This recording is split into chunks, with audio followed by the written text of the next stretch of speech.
Comment ajouter les produits dans le site internet? Alors, depuis votre tableau de bord, vous pouvez ajouter les produits depuis depuis le site internet. Ce que vous allez juste simplement faire, c'est très simple. Vous allez venir ici sur produits. Voilà, vous avez catégorie, vous avez produits. Et les catégories, c'est moi qui configure les catégories aussi. Vous ne pouvez pas ajouter des catégories. Si vous souhaitez qu'on ajoute des catégories, si quelqu'un souhaite qu'on ajoute une catégorie qui n'existe pas dans le site, il n'a qu'à m'écrire, à m'envoyer un mail, m'écrire en privé pour qu'on ajoute la catégorie de son produit dans le site internet. Alors, vous allez venir ici au niveau de produit. Voilà. Et vous allez cliquer sur News Produit, c'est-à-dire ajouter un produit. Voilà. Vous allez mettre le nom du produit. Vous allez mettre le produit code, c'est pas obligé.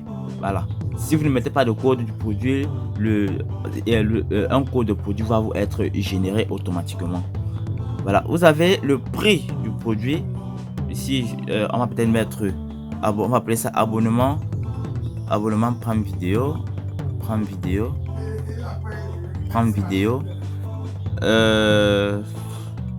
Mensuel. Voilà.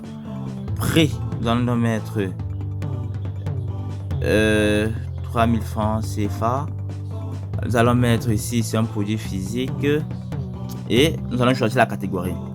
Ici, il n'y a pas beaucoup de catégories parce que c'est moi qui ai limité les catégories de ce fournisseur-ci. Donc, je peux limiter les catégories d'un fournisseur en fonction de son secteur d'activité. Si une personne vend dans l'électronique grand public, il ne faudra pas qu'il se mette à mettre ses produits peut-être dans les produits agroalimentaires. Donc du coup, je limite souvent les catégories des fournisseurs en sorte de telle sorte qu'un fournisseur ne se retrouve pas en train de mettre ses produits n'importe où. Et déjà, si un fournisseur se met à mettre des produits n'importe où, ça veut dire que dans une catégorie, je retrouve un produit qui ne doit pas être dans cette catégorie-là, ce fournisseur va être alerté et notifié. Et si cela persiste, il peut voir son compte être supprimé. Alors, vous devez respecter les catégories des produits. Il y a des catégories qui sont très divergentes. Par exemple, retrouver un téléphone portable dans une catégorie de vêtements, c'est divergent. Ou encore trouver une chaussure dans une catégorie de produits alimentaires, c'est divergent. Ça ne se fait pas. Alors ici, donc, lorsque vous créez votre produit, vous allez donc sélectionner la catégorie. Moi, je vais mettre TV parce que souvent dans les télévisions, on retrouve ce type de produits, notamment les abonnements IPTV.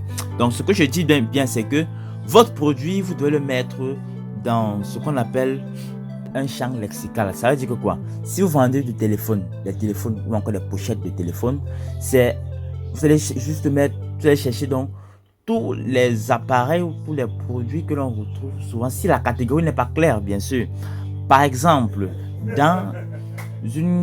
pour ceux qui vendent par exemple des pochettes de téléphone, les pochettes de téléphone sont des accessoires mobiles. Donc, vous allez prendre votre pochette de téléphone, vous allez mettre dans accessoires mobiles. Vous pouvez aussi mettre votre pochette de téléphone dans la catégorie téléphone. Bien évidemment, c'est vrai que ce n'est pas du téléphone, ce sont des pochettes, mais ça entre aussi dans cette catégorie-là. Donc, du coup, je vais mettre TV et je vais mettre une description. Je vais peut-être mettre passer.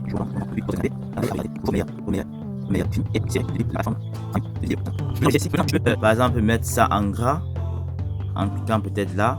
Voilà, vous allez voir. Je peux mettre aussi ça. Voilà. Je peux centrer mon texte. Je peux décider que je vais centrer plutôt mon texte comme ça. Donc ça dépend. Je peux plutôt décider de mettre voilà. Je peux mettre je peux ajouter d'autres choses en disant par exemple forfait, je peux comme ça. J'ai paramétré mon texte et dès que le texte est paramétré, je vais ajouter des images puisque j'ai mis le nom le prix et tout. Je vais donc mettre l'image. Je vais donc ajouter une image. Voilà,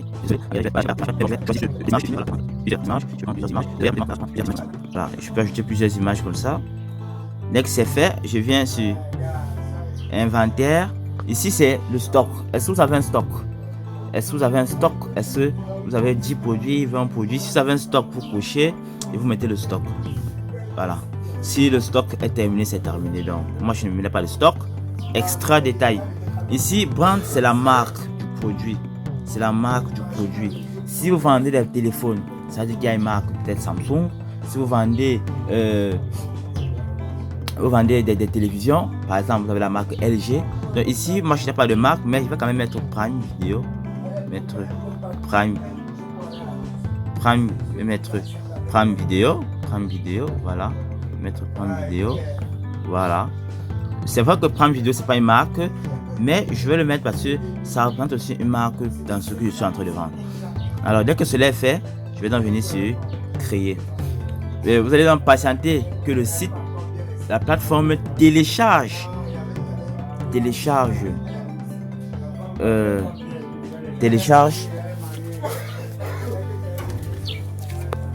les images dans le site internet. Ça va prendre quelques minutes pendant que cela se passe et on va revenir juste après. Bien évidemment, les images ont été ajoutées.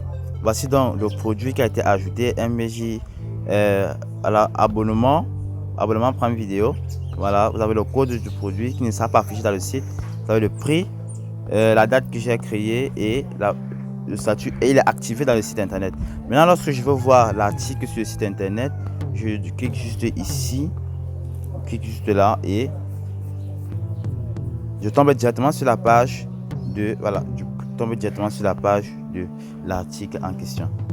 Directement, je tombe sur la page de l'article. Voici les images qui ont été ajoutées, et que tous les clients vont voir. Voilà. Article similaire, vous voyez, Netflix Prime Video. Voilà. Exactement. Vous voyez, ici c'est comme ça qu'on ajoute les produits et ainsi de suite. Vous allez ajouter vos produits en ajoutant des images. Et c'est ainsi donc que le site va être rempli de produits et des services.